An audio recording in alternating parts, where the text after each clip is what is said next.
ce soir est profond. Je vais me forcer pour vous donner l'essentiel. Mais je m'en vais vous retenir beaucoup plus sur certains reportages. Vous allez fournir l'effort pour écouter parfaitement ces reportages parce que ça va beaucoup plus être édifiant par rapport à tout ce que nous aurions à développer. L'humanité a connu beaucoup d'oppositions, beaucoup d'attaques des humains contre les autres humains, des peuples contre les peuples. L'Afrique en particulier a subi beaucoup de pression. Et ce que nous connaissons généralement par rapport à l'histoire de l'Afrique, c'est que l'Afrique fut colonisée, c'est qu'il y a eu une traite de guerre, c'est que nos ancêtres furent déportés en Amérique pour cultiver la canne à sucre. C'est un pan qui concerne les hommes forts physiquement, les Africains qui avaient de l'énergie physique et qui pouvaient faire des travaux durs physiquement. Mais un autre pan est venu se greffer à l'autre pan là et cela est demeuré très subtil, très caché. Les hommes qui étaient supposés être mieux éclairés pour servir Dieu. Et quand je dis servir Dieu, je vous ai dit tout à l'heure que Dieu s'est révélé en premier ressort en Afrique. Je m'en vais vous présenter un peu ce texte.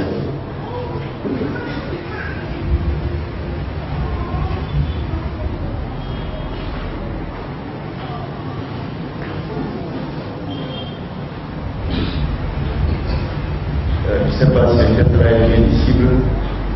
Ce texte montre l'écriture sur les pyramides en Afrique. Très longtemps dans l'ancien temps, nous lisons par exemple une bête. Je suis le Seigneur des cieux. Ceux qui portent la Bible entre leurs mains ne verront jamais écrit dans la Bible que l'Africain a connu Dieu comme le Seigneur des cieux.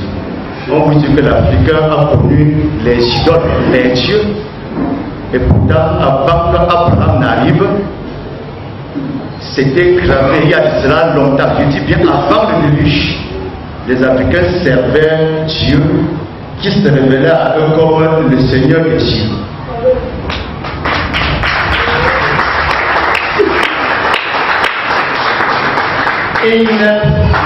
Dieu, je suis le maître de l'univers. C'est avant le déluge, très tôt le matin. Nulle part sur terre, un peuple a vu Dieu se révéler à lui comme ça. Ça n'avait jamais existé en Afrique, seul. Et nature, je suis le grand Dieu. Et je suis le créateur de l'univers. Et nature, moi, je suis le Dieu unique. Et je suis le maître de l'univers. Et amen, je suis le Dieu invisible. C'est écrit, c'est gravé sur les anciens textes. Très loin. Et l'Africain aujourd'hui, et je souhaite en particulier un bonjour aux hommes de Dieu qui sont dans l'église, un bonsoir particulier aux hommes de Dieu qui sont dans l'église ici ce soir. Ce sont d'être des traîtres ou des suiveurs, ce sont d'être des suiveurs. Ce que nous avons reçu comme religion révélée, où les gens sont venus en Afrique copier la parole de Dieu et aller diluer avec leur civilisation, leur culture propre, et nous ramener. Et nous, les hommes de Dieu, quoique intellectuels, quoique étant allés à l'école, nous trahissons la mémoire de nos parents, nous trahissons même nos parents qui sont aujourd'hui au village, avec le même groupe comme ça, pour la souffrance. Ils nous envoient à l'école pour que nous passions le temps à répéter exactement ce que les écoles de théologie nous ont appris à répéter. C'est une grande honte. Au XXIe siècle, les hommes de Dieu doivent changer de logiciel et servir Dieu tel que Jésus l'a dit, et les gens n'ont pas suffisamment compris. Jésus dit, avant que Abraham fût, je suis. Amen.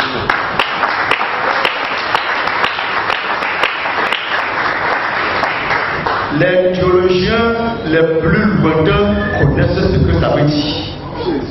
Les théologiens actuels, même les européens, qui sont que des suiveurs et qui cherchent leurs patates, n'y connaissent pas grand chose. Mais les anciens théologiens qui ont connu les textes originaux connaissent ce que ça veut dire. Parce que tout ce que nous lisons dans les Écritures, venant de l'Orient, concernant le Seigneur Jésus-Christ, je veux parler par exemple de la repentance, je veux parler de la confession du péché, je veux parler du baptême,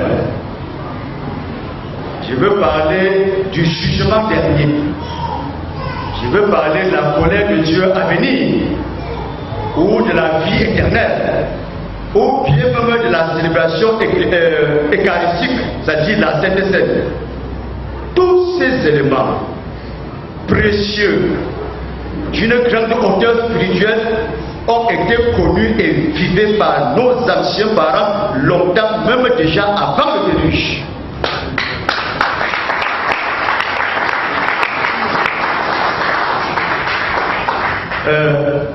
Avant que je ne continue, je pense que vous voyez le logo qui est là. Vous voyez la flèche qui quitte l'Afrique pour gagner le monde. Nous sommes donc dans un cadre d'une révolution spirituelle. Après cette soirée, si nous continuons à répéter ce que les occidentaux ont dit de répéter, comprends qu'ils sont des chefs de guerre. Ils ne sont pas des amis de Dieu. Ils n'ont jamais aimé Dieu, s'il vous plaît. Ils ont utilisé la parole de Dieu pour atteindre leur but, avoir suffisamment de matériel.